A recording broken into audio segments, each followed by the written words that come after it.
रास्ते कहीं नहीं जाते साहब, जाना आप ही को पड़ेगा। कार वाले से बोलकर रघु वापस अपनी कार ठीक करने लगा। कार वाले का परिवार को बड़ा अजीब लगा। कार वाला, अरे भाई, इतना उकड़ क्यों रहे हो? रात का अंधेरा है, अनजान शहर और अनजान हाईवे है, रास्ता नहीं मालूम था तो पूछ लिया। रघु, देखिए, एक काम करिए, यहाँ से 5 किलोमीटर दूर एक होटल है, आप वहाँ चले जाइए और सुबह होते ही निकल जाइएगा। कार वाला, धन्यवाद भाई, अब चलता हूँ। अगर आप कहो तो लिफ्ट दे दूँ? नहीं, मेरी गाड़ी हमेशा खराब ही रहती है और मैं हमेशा इसे ठीक करता रहता हूँ। कार वाले की पत्नी कहती है, सुनिए, आप यहाँ से चलिए, मुझे ये आदमी सही नहीं लगता, पता नहीं कब से अजीब अजीब बातें कर रहा है।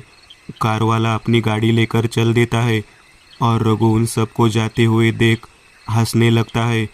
कार वाला पीछे पलट कर देखता है तो रघु अपनी गाड़ी के साथ गायब था। वह अपनी पत्नी से बताता है डरते हुए, तो वह कहती है, लगता है आपने चढ़ा रखी है, शायद उसकी गाड़ी ठीक हो गई हो तो वह चला गया हो। कार वाला चुपचाप था क्योंकि उसे विश्वास था कि जो उसने देखा वह सच है। आगे जाते हुए रास्ते पर एक हिरन बीच सड़क पर आ गई और उसने झटके से गाड़ी रोकी। तब तक गाड़ी एक पेड़ से टकरा चुकी थी। उनके बच्चों की नींद इस अचानक हुए हादसे से खुल गई और वह घबरा कर कार से बाहर निकले और उनके पिता भी, लेकिन माँ नहीं निकली। वह बैठी रही। पहला बच्चा, पापा, यह क्या हुआ? हिरन तो मर गया। हाँ बच्चों, जल्दी करो, कार में बैठो, हमें निकलना होगा वरना हम फंस जाएंगे। वह सब जल्दी से कार में बैठते हैं और कार स्टार्ट करने लगते हैं, पर कार चालू नहीं हो रही थी। वह सब परेशान हो गए और लगभग आधे घंटे तक वह अलग अलग तरह से कोशिश करता रहा, पर चालू नहीं हुआ। अचानक उधर से रघु कार से गुजरा और उनको देखकर अपना हाथ हेलो में हिलाया। कार वाला उसे चिल्लाकर रोकने की कोशिश किया, पर वह रुका नहीं और वह हंसता हुआ आगे निकल गया। यह देख कार वाला और उसकी पत्नी एकदम हताश होकर देखने लगे और डरने भी लगे। और डरे भी क्यों ना, आखिर वो एक घने जंगलों के बीच मौजूद एक ऐसे हाईवे पर खड़े थे जहाँ न कोई इंसान न कोई वाहन, सिर्फ डरावना जंगल और उसमें से आती भयानक अजीब अजीब किस्म की आवाज़ें, जिसे सुनकर बच्चे डर रहे थे और दोनों पति पत्नी भी सहमे हुए थे। ऊपर से उस रघु की अजीबोगरीब हरकतें उनको डराने के लिए काफ़ी थी। दूसरा बच्चा, पापा, हमें बहुत डर लग रहा है यहाँ, जल्दी चलिए। कार वाला, हाँ बेटा, कार में कुछ दिक्कत आ गई है, तुम लोग बैठो, मैं मैकेनिक देखने जाता हूँ। सुनो, तुम बच्चों का ध्यान रखना और चाहे जो हो जाए कार से मत उतरना, अपनी पत्नी से कहता है। वह आगे सड़क पर बढ़ता है और सड़क एकदम सुनसान, सिर्फ लाइटों की रोशनी और अजीब आवाज़ें। वह बढ़ते हुए डर भी रहा था। तभी अचानक सामने उसे एक साया नज़र आता है। उसे देखकर वो दौड़ता हुआ उसके पास पहुंचता है और पूछता है, अरे सुनो, क्या यहाँ कोई मैकेनिक मिलेगा? वह अजीब साया पूरे सफ़ेद कपड़े पहने, मुंह पर ओढ़नी की तरह, सर पर साड़ी लिए हुए वह एक महिला लग रही थी। वह कार वाला फिर उससे पूछा, अरे तुम बताती क्यों नहीं? अगर नहीं है तो भी बता दो। साया, बाबू, यहाँ तुम्हें कुछ नहीं मिलेगा। हाँ, तुम मेरे घर चलो, मैं आज रात तुम्हें वहाँ रहने दे सकती हूँ। अरे नहीं नहीं, मुझे जल्दी है, कहकर जल्दी से भागने लगता है और वो साया के सर से हवा से पल्लू हट जाता है। तो आश्चर्य, उसके शरीर पर सर ही नहीं था और वह साया गायब हो गया। कार वाला पलट कर देखता है तो वह साया गायब रहता है। वह सोचने लगता है कि यह उसके साथ क्या घटना घट रही है। उधर कार में उसके परिवार के साथ दूसरा बच्चा, मम्मी वह सड़क पर कौन औरत चल रही है? कौन बेटा? मुझे तो कोई नज़र नहीं आ रहा है। हाँ मम्मी, वो देखो, सच में वो जा रही है वहाँ पर, इशारा करते हुए। अरे हाँ, वहाँ एक औरत तो है, रुको, उससे मैं पूछती हूँ। वह कार से उतरकर उसे आवाज़ लगाती है और रोकते हुए कहती है, अरे सुनो, कहाँ जा रही हो? उधर घना जंगल है, उधर मत जाओ। वो औरत उसकी आवाज़ को अनसुना कर आगे बढ़ने लगती है। कार वाली औरत सड़क पार करके उस बेहद काली रात को उस घने काले जंगलों में उस औरत को रोकने जाने लगती है। कार वाली, अरे तुम्हें सुनाई नहीं पड़ता? मैं कब से कह रही हूँ, रुक जाओ, रुक जाओ, पर तुम रुकती ही नहीं। कहते हुए वो तकरीबन 50-60 मीटर आगे जंगल में बढ़ चुकी थी। तभी अचानक वह देखती है कि वह साया गायब हो चुका था। वह इधर उधर घबरा कर देखने लगती है और सोचने लगती है कि वह कहाँ चली गई। तभी अचानक से उसे महसूस होता है कि उसके पीछे कोई खड़ा है और वह धीरे धीरे डरते हुए पीछे देखती है और वह चीज़ गायब हो जाती है और आगे से उसके झटके से कुछ गुजरता है। वह तुरंत आगे घूमती है तो कुछ नहीं था। तभी सियार के रोने की आवाज़ आती है तो वो बिल्कुल डर से काँप रही होती है और उसे अपने बच्चों का ख्याल आता है। वो तो इस वक्त अकेले होंगे। वह जल्दी जल्दी भागकर कार के पास पहुंचती है तो वह देखकर हैरान कि उसके दोनों बच्चे गायब हो चुके हैं और वह तुरंत चिल्ला चिल्ला कर उनको आवाज़ देने लगती है और रोने लगती है।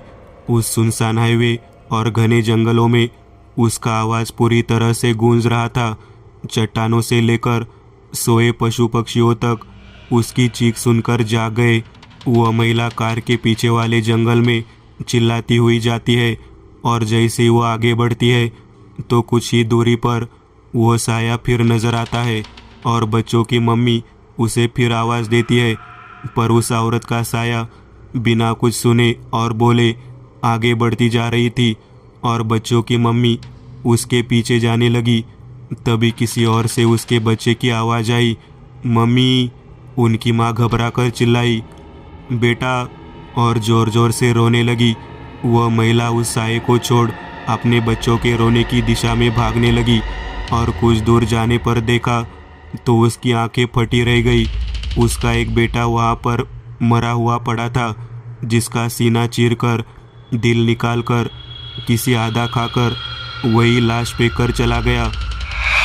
वह दृश्य देखकर तो वह जैसे पागल सी हो गई और दहाड़े मारकर रोने लगी।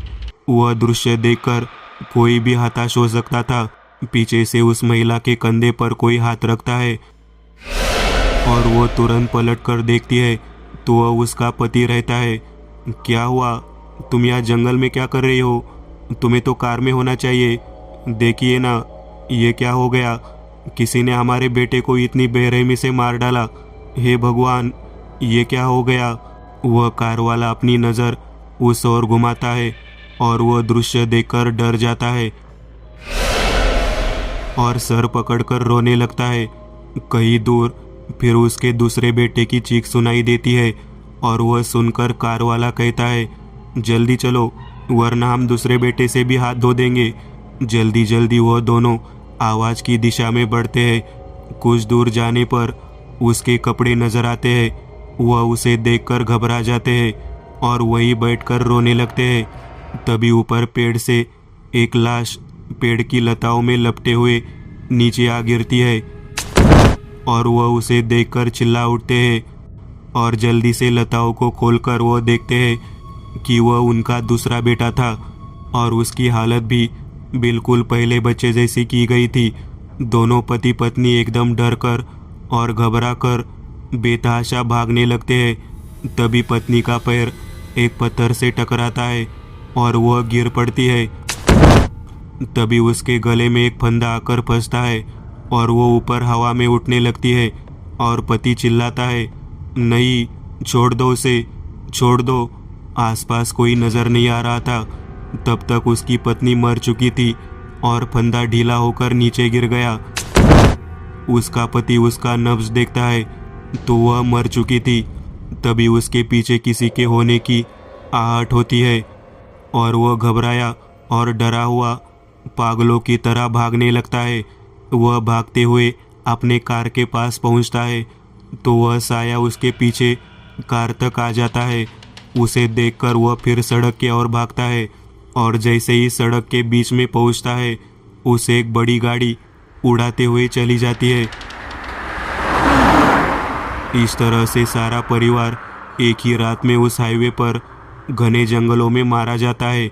न जाने क्यों लोग यहाँ मारे जाते हैं, कहकर रघु हंसने लगता है और वह साया दूर से ही रघु को लाश उठाते हुए देखकर वापस जाने लगती है।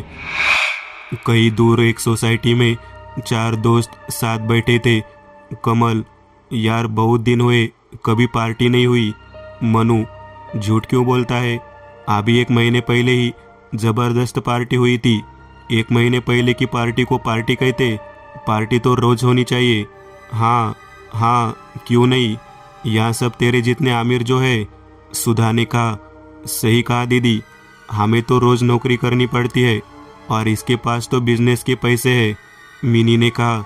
ओए चुप करो तुम लोग, एक बात क्या कह दी, तुम लोग तो सर पर चढ़ गए। कमल ने कहा। हाँ हाँ, हम ही लोग तुम्हारे दुश्मन है। मीना ने कहा। अच्छा देखो, ये सब बातें छोड़ो, मैं 3 दिन बाद का प्लान रखता हूँ। तब तक तुम लोग अपने ऑफिस से छुट्टी ले लो और मैं पूरे पार्टी का प्लान तैयार करता हूँ। कमल ने कहा। ठीक है, हम तैयारी करते हैं। मनु ने कहा। सभी हामी भरते हैं और तैयारी में जुट जाते हैं। वह सब अपने ऑफिस में छुट्टियों की अर्जियाँ देते हैं और अगले दिन उन्हें छुट्टी की मंजूरी मिल जाती है। कहो दोस्तों, कल के लिए तैयार हो या नहीं? कमल ने कहा। यार तू पूछ मत, हम बहुत एक्साइटेड है भाई, हमारी वाली ब्रांड तो लाया है ना? मनु ने कहा। अरे तू घबरा मत, मैं ढेर सारी लाया हूँ, अपन सब मिल के मौज करेंगे। कमल ने कहा। ठीक है, तुम सब जाओ, आराम करो, कल सुबह जल्दी निकलना है। मिनी ने कहा। सभी अपने अपने घर को निकल जाते हैं और सुबह सब मिलते हैं और तैयार होकर निकल जाते हैं। पहले वो एक होटल में जाकर फ्रेश होते हैं और खाते पीते हैं और रूम में बैठकर शराब का दौर चलाते हैं। चारों को खूब नशा हो जाता है और वह सब उसी हाल में सो जाते हैं। फिर शाम को मिनी की आंखें खुलती है तो वह जल्दी जल्दी उन सबको उठाने लगती है। अरे उठो, जल्दी उठो भाई, दीदी उठो, जल्दी करो। मिनी ने कहा। कैसे भी करके सुधा उठती है और कहती है, इतनी सुबह क्यों जगा दिया, अभी सोने दो मुझे। दीदी पागल हो गई हो क्या, शाम के 7 बज रहे हैं और तुम्हें सुबह समझ में आ रहा है, अभी उतरी नहीं क्या? क्या 7 बज गए? Oh my God. सुधा जल्दी से दोनों लड़कों को उठाने लगती है तो वह सब धीरे धीरे उठते हैं और कहते हैं, अरे क्यों उठा दिया, सपने में इतनी अच्छी लड़की डांस कर रही थी, उसे देखने भी नहीं दिया। अरे पिए करो, उठो, शाम के 7 बज गए हैं और तुम्हें लड़कियों का डांस दिख रहा है सपनों में। सुधा ने कहा। सही कहा दीदी, इन दोनों ने हम जैसी भोली भाली लड़कियों को भी पियकड़ी बना दिया। मिनी ने कहा। यह सुनकर चारों जोर जोर से ठहाके लगाकर हंसने लगे। वह सब जल्दी से उठे और होटल में चेकआउट कर निकल पड़े। रास्ते पर जाते वक्त कमल ने कहा, यार यहाँ से 10 किलोमीटर दूर मेरा फार्म हाउस है, सोचता हूँ आज रात वही प्लानिंग करते हैं, फिर सुबह कहीं निकल पड़ेंगे। सभी ने हामी भरी और निकल पड़े फार्म हाउस की ओर। वह सब कार में गाते हुए पीते हुए आगे बढ़ रहे थे। फिर वह एक जगह पहुँचे, वहाँ बोर्ड लगा था, आम रास्ता, कच्चा रास्ता। यार किधर को घुमा जाए? कमल ने कहा। यार कहीं मत घूम, यही रुक और यही सोते हैं। मनु ने कहा। कहकर नशे में चूर मनु होश खोकर सो जाता है और मिनी पहले से ही टुन थी। सुधा थोड़ी होश में थी तो बोली, यार जो तुझे सही लगे वो कर, हमें सोने दे। कमल परेशान होकर कच्चा रास्ता की ओर कार बढ़ा देता है फिर वह उस रास्ते पर बढ़ते हुए कहाँ जा रहा था समझ नहीं आ रहा था। और चारों ओर घने जंगल, काली सड़कें और काली झाड़ियाँ और अंधेरे रास्ते। बहुत ही डरावना दृश्य था वो। काफी दूर जाने पर एक गाड़ी बीच सड़क पर खड़ी दिखाई देती है और उसका बोनट खुला हुआ और हेडलाइट जली हुई और कोई उसको ठीक कर रहा था। कमल कार रोकता है और तेज आवाज में उसे पूछता है, अरे भाई, जरा बताओगे यह रास्ता कहाँ जाता है? वह शख्स धीरे से उस बोनट के आड़ से निकलता है और यह क्या, यह तो रघु था। वह धीरे से कार के पास आता है और अंदर झांकता है और बोलता है, रास्ते कहीं नहीं जाते साहब, जाना आप ही को पड़ेगा। क्या यार, क्या मज़ा कर रहा है? जल्दी बताना हम कहाँ है और आगे कौन सा रास्ता है? कमल ने कहा, साहब, आगे का रास्ता बहुत ही खुशनुमा है और एक होटल भी है। आज रात वहाँ ठहर कर कल सुबह निकल जाना। रघु ने कहा। कमल थैंक यू बोलकर निकल जाता है और तेजी से आगे बढ़ता है और रघु उसे जाते हुए देखकर मुस्कुरा रहा था। कुछ दूर जाने पर आगे रास्ते पर बीच सड़क पर पेड़ गिरा हुआ था। भक्तेरी, ये क्या हो गया? ये पेड़ बीच रास्ते में कहाँ से आ गया? अरे सुन रहे हो तुम लोग? उठो। सभी ऊँघते हुए उठते हैं और बोलते हैं, क्यों परेशान कर रहा है? मैं नहीं, वो देखो, बीच रास्ते में किसी ने पेड़ काट कर रख दिया है। अब हम आगे नहीं जा पाएंगे। फिर सब कार से उतरने लगे और परेशानी में इधर उधर देखने लगे। फिर सुधा जंगल की ओर देखती है तो उसे झाड़ियों के पीछे कुछ नज़र आता है। फ्रेंड्स, उधर देखो, उस झाड़ी के पीछे लगता है कोई सफ़ेद कपड़ों में खड़ा है। क्या कह रहे हो यार? मुझे तो सिर्फ दारू की बोतलें ही नज़र आ रही है चारों तरफ। वहाँ खड़े सभी लोग हंसने लगे। फिर मिनी थोड़ा आगे बढ़कर देखने गई तो वह चीज़ जंगलों में आगे बढ़ने लगी। तो मिनी चिल्लाकर बोली, फ्रेंड्स, जल्दी देखो, वो एक लेडी है और वो जा रही है। सभी दौड़कर पास आते हैं तो वह साया गायब हो चुका था। यार, कौन है वहाँ? कोई तो नहीं दिख रहा। तभी अचानक से उनकी कार के पास से जो बीच सड़क पर खड़ी थी वह साया गुजरने लगा। वह सब देखकर अचानक से डर गए। यार, तू सही कह रही थी। ये है कौन? कोई चुड़ैल उड़ेल तो नहीं? आबे चुप, भूत वूत कहाँ होते हैं बे? आबे तू चुप। मेरी मम्मी ने बताया था कि इस तरह सुनसान सड़कों पर रात के समय चुड़ैलें घूमती है। ऊपर से यह हाईवे है, इतना भयानक जंगल होता है कहीं? वो देखो, पेड़ों के ढांचे तो ऐसे बने हैं जैसे सच का भूत हो। हे भगवान, मैं तो यहाँ नहीं रुकूंगा। वह सब सड़क से दूर जंगल के रास्ते पर खड़े थे। तभी रघु वहाँ अपनी कार से आता है और उनको देखकर गाड़ी रोकता है। अरे कहाँ जा रहे हो? आगे रास्ते पर पेड़ लगा है, हम नहीं जा पाएंगे। बेटा, पेड़ तो वो तुम्हारे लिए है, मेरा तो वो दोस्त है। कहकर वह कार में बैठता है और कमल चिल्लाता है, आबे रुक जा, कहाँ जा रहा है? पेड़ के ऊपर। फिर रघु अपनी कार से उस पेड़ को आर पार करता हुआ निकल गया और वह सब मुंह खोलकर देखते ही रह गए। और रघु उनको हाथ हिलाता हुआ चला गया। उन सब का दिल धक धक करने लगा और सांसें तेजी से चलने लगी और बदन डर से थर थर कांपने लगा। वह चारों आपस में एक दूसरे को देख रहे थे और उनकी आंखों में डर साफ दिख रहा था। रघु की हरकत देख चारों दोस्त एकदम डरे हुए थे। उन्हें समझ नहीं आ रहा था कि यह क्या हुआ। फिर उनमें से कमल ने थोड़ी हिम्मत जुटाई और वह सड़क की ओर बढ़ा और वहां पहुंचकर पहले पेड़ को धीरे से पैरों से छूकर देखा तो वह पूरा ठोस पेड़ था जिसको हटाना किसी आम इंसान के बस की बात नहीं थी। दूर खड़े दोस्त उसे मानो ऐसे देख रहे हो जैसे, क्या हुआ? क्या वो लकड़ी सच है या नकली। फिर तभी वहाँ एक चीख गूंजी और सभी पीछे मुड़कर देखे तो मनु को कोई घिसराता हुआ जंगलों में खींचता हुआ ले जा रहा था और वह चीख रहा था, बचाओ। वह सब तेजी से उसको बचाने के लिए उसके पीछे दौड़े। दौड़ते वक्त मिनी वही रास्ते में गिर गई और उसको बिना ध्यान दिए वह सब जंगलों में अंदर की ओर दौड़ पड़े थे और कुछ दूर जाने पर मनु गायब था।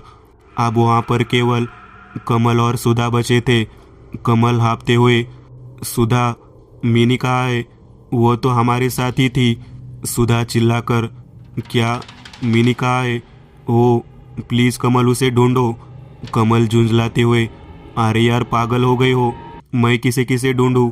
एक तरफ मेरा दोस्त मनु पता नहीं गायब हो गया, दूसरी ओर मिनी भी पता नहीं कहाँ चली गई। सुधा ने कहा, जुबान संभाल कर बात करो कमल, वो मेरी बहन है और तुम मेरी बहन के बारे में ऐसा ख्याल रखते हो। छी है तुम पर, जो तुमको अपना दोस्त माना। तुम्हारे साथ यहाँ आने का फैसला ही गलत था। मैं जा रही हूँ यहाँ से। हाँ जा यहाँ से, मुझे किसी की ज़रूरत नहीं है। ना जाने कौन सी घड़ी और कौन सा साया मंडराया कि चारों दोस्त तिनके के समान बिखर गए। एक और जंगल में सुधा मिनी का नाम लेकर चिल्लाती हुई फिर रही थी। वही दूसरी ओर कमल मनु को ढूंढता फिर रहा था। कुछ दूर जाने पर सुधा को एक आवाज़ सुनाई दी, दीदी दीदी। सुधा दौड़कर उसके पास पहुंचती और बोली, कहाँ रह गई थी तू? बता। क्या बताऊँ दीदी, मैं दौड़ते वक्त गिर गई थी और आप लोगों ने बिना ध्यान दिए आगे बढ़ गई। अरे मनु भैया मिले और ये कमल भैया कहाँ है? नाम मत ले उस कमीने का, वो तुझे जानबूझकर यहाँ छोड़कर चला गया और कहता है मुझे कोई नहीं चाहिए, इसलिए मैं अकेले उसे छोड़कर तुझे ढूंढने चली आई। वह दोनों उठते हैं और जंगल से बाहर जाने का रास्ता ढूंढते हैं। उधर कमल जंगल में मनु की खोज में घूम रहा था और तभी मनु उस एक पेड़ के पास हवा में पालती मार के बैठा था। उसकी आंखें एकदम काली और बंद थी, कपड़े फटे और लगातार मंत्र पढ़ता हुआ बहुत भयानक लग रहा था। मनु, तू यहाँ क्या कर रहा है? और तू हवा में कैसा बैठा है? चल जल्दी नीचे आ और मुझे डरा मत, समझा? कमल ने कहा। मनु बिना उसकी ओर देखे ही हवा में पलटी खाने लगा और कमल डरने लगा। उधर सुधा कुछ दूर जाने पर एक झोपड़ी दिखी। उसमें वो दोनों जाने का कोशिश करती है तो अचानक एक बुढ़ा उनके सामने आ जाता है और पूछता है, कौन हो तुम दोनों और यहाँ क्या कर रहे हो? बाबा, हम जंगल में भटक गए हैं और हमें रास्ता नहीं मिल रहा है, प्लीज़ हमें यहाँ से बाहर जाने का रास्ता बताइए। अरे बेटी, यहाँ एक बार जो आता है वह कभी नहीं जा पाता। बेहतर है कि आज रात तुम लोग यहीं रुक जाओ, सुबह जाने की कोशिश करना। पर बाबा, हम यहाँ से जा क्यों नहीं सकते? ऐसा क्या है इस जगह? यह जगह शापित है बेटी, यहाँ कोई नहीं आता। इस हाईवे को बनाने वाले 70 मजदूरों की लाश इसी जंगल में मिली थी। वो कैसे मरे ये कोई नहीं जानता, पर सब लोग ने इस खबर को दबा दिया। यह सुनकर उन दोनों लड़कियों के रोंगटे खड़े हो गए और वो डर से थर थर कांपने लगे। पर बाबा, आप कैसे जिंदा है यहाँ? बुढ़ा उसकी बात सुनकर हंसने लगा और बिना कुछ बोले बाहर की ओर जाने लगा। सुधा उसे आवाज़ लगाती है, बाबा रुकिए, आपने जवाब नहीं दिया। बात को टालते हुए, तुम लोग बैठो, मैं पानी लेकर आता हूँ। वह दोनों अंदर जाते हैं और अंदर लालटेन जल रहा था और तभी मिनी की नज़र दीवार पर टंगी फोटो पर गई और उसे देखकर मिनी हड़बड़ाहट में पीछे को गिरी। दीदी। सुधा तेजी से पलटती है और उसका मुंह हैरानी से खुला रह जाता है। उधर कमल मनु की हरकत देख पूरी तरह से भयभीत हो चुका था और वहाँ से भागने की जैसे ही कोशिश की, मनु वैसे ही हवा से जमीन पर धड़ाम से गिरा और कमल रुक गया और उसे देखने लगा। तभी एक झटके से मनु उठ खड़ा होता है और कमल का गला अपने पंजों से पकड़ लेता है उस वक्त उसकी आंखें बहुत ही भयानक और हरे रंग की हो जाती है। छोड़ दे मुझे, क्यों मारना चाहता है मुझे? मनु कमल को हवा में उठाता है और बुरी तरह से जमीन पर पटक देता है। इस हरकत से कमल का सर एक पत्थर से टकराकर फट जाता है और वह मौके पर ही मर जाता है। उसके मरने के बाद एक हाथ मनु का सीना चीरकर बाहर निकलती है और फिर सर, फिर पैर, उसके बाद धीरे धीरे पूरा शरीर बाहर निकलता है। मनु के बदन को फाड़कर वह आकृति पूरी तरह से मनु के रक्त से नहाई और हाथों में उसका दिल लिए उसे अपने जीभ से चाटती हुई जोर जोर से हंसने लगी। फिर वह आकृति अचानक से जादू द्वारा पूरी तरह से साफ होकर उस औरत के साये में तब्दील हो जाती है और वापस जंगल की ओर चल देती है। उधर जब सुधा दीवार पर देखती है तो वहाँ पर एक फोटो फ्रेम लगा था, जिस फ्रेम में इन चारों दोस्तों का फोटो बना था और उस पर माला चढ़ा हुआ था। यह दृश्य देख दोनों का गला रूंधने लगा और दोनों एक दूसरे का शक्ल देखने लगे। वहाँ एकदम सन्नाटा छाया हुआ था और उस सन्नाटे को तोड़ उस बूढ़े की आवाज़ ने, बेटी ये लो पानी। खाना तो है नहीं क्योंकि मैं ठहरा बूढ़ा, मुझसे अब नहीं हो पाएगा। मिनी उसकी आवाज़ सुनते ही चिल्ला पड़ी थी। सुधा ने जल्दी से उसके मुंह पर हाथ रखा और बूढ़े का शुक्रिया अदा कर वह दोनों आराम करने चले गए। दीदी आप क्या होगा? हम तो अभी जिंदा है, लेकिन यहाँ हमारी फोटोज़ पर हार चढ़ा हुआ है। प्लीज़ दीदी मुझे बचा लो। देखो तुम शांति से काम लो, ज़्यादा हल्ला ना मचाओ और हम यहाँ से मौका पाते ही भाग जाएंगे। बस इस बूढ़े बाबा को सो जाने दो। आओ तब तक इस घर में ढूंढे कि और क्या क्या है यहाँ। वो दोनों पूरे घर को छान मारते हैं पर कुछ नहीं मिलता। फिर एक बक्से को खोलते हैं तो उसमें से एक तस्वीर निकलती है। दीदी ये तो वही कार वाला है ना जो पेड़ को आर पार कर भागा था, पर ये इसके साथ में कौन है? यह जरूर इसकी पत्नी होगी। आओ हम बूढ़े बाबा से पूछते हैं। वह दोनों बूढ़े को उठाकर उसे तस्वीर दिखाकर पूछते हैं, बेटी ये मेरे बेटे और बहू है जो कि आज से 5 साल पहले ही मर चुके हैं, पर बाबा इन्हें तो हमने अभी कुछ घंटों पहले ही देखा था। अरे बेटी वह सचमुच के नहीं है, वह तो उनकी आत्माएं है जो लोगों से बदला लेती है। मतलब बाबा, मतलब ये है बेटी कि आज से 5 साल पहले मैं, मेरा बेटा और बहू यही रहते थे। मेरा बेटा ड्राइवर था।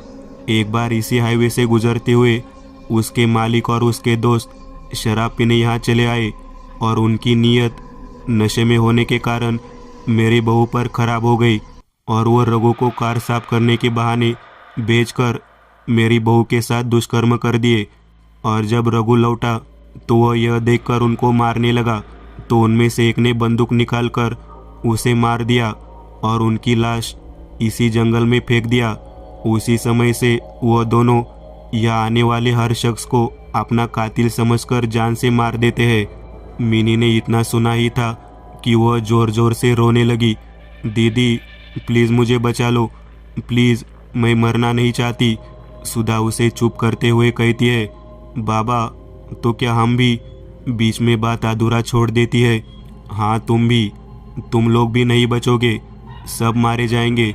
उसकी डरावनी हंसी सुनकर मिनी और जोर से रोने लगती है और उसे चुप कराने के लिए सुधा मिनी की ओर मुंह करती है तो मिनी के पीछे वही साया खड़ी रहती है। सुधा डर जाती है और वह कहती है, बाबा वो देखो।